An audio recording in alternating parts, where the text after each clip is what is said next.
एजाज जकरानी जो एडवाइज़र हैं chief minister के, उनके घर पे छापा मारा गया या किसी कलअदम तंजीम के दहशतगर्द के घर पे छापा मारा गया?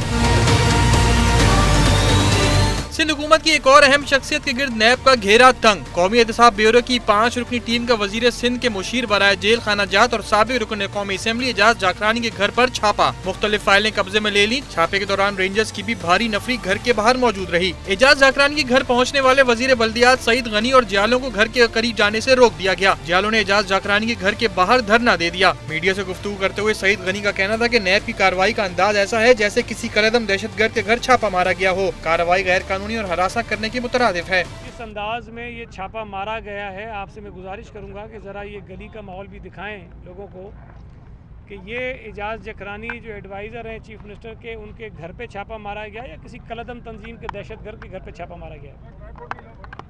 जो तरीक़ेकार अपनाया जा रहा है वो इंतहाई काबिल मज़म्मत है और किसी भी शहरी की इज़्ज़त को उछालने का इससे ज़्यादा भोंडा तरीका और कोई हो नहीं सकता है। मैं समझता हूँ कि ये हैरेसमेंट है, ये कानून की आइन की खिलाफ वर्जी है। एजाज जाकरानी के कज़न अख्तर जाकरानी ने नैब के छापे पर शदीद तहफ़्फ़ुज़ात का इजहार किया और नैब के छापे को चादर और चार दीवारी का तकद्दुस पामाल करना करार दिया। तो ये बरसों की बात है। इसमें इतने 48 आवर्स में ये फिर अभी आए हमारे घरों में, इन्होंने छापा मारा है और मैं जो है इस स्टेप को जो है वो बिल्कुल totally it was uncalled for, इसकी जरूरत ही नहीं। एजाज जाकरानी के खिलाफ आमदन से जायद असासों की तहकीकात की जा रही है। नैब तहकीकात की वजह से एजाज जाकरानी ने सिंध हाई कोर्ट से जमानत कबल अज़ गिरफ्तारी हासिल की हुई है।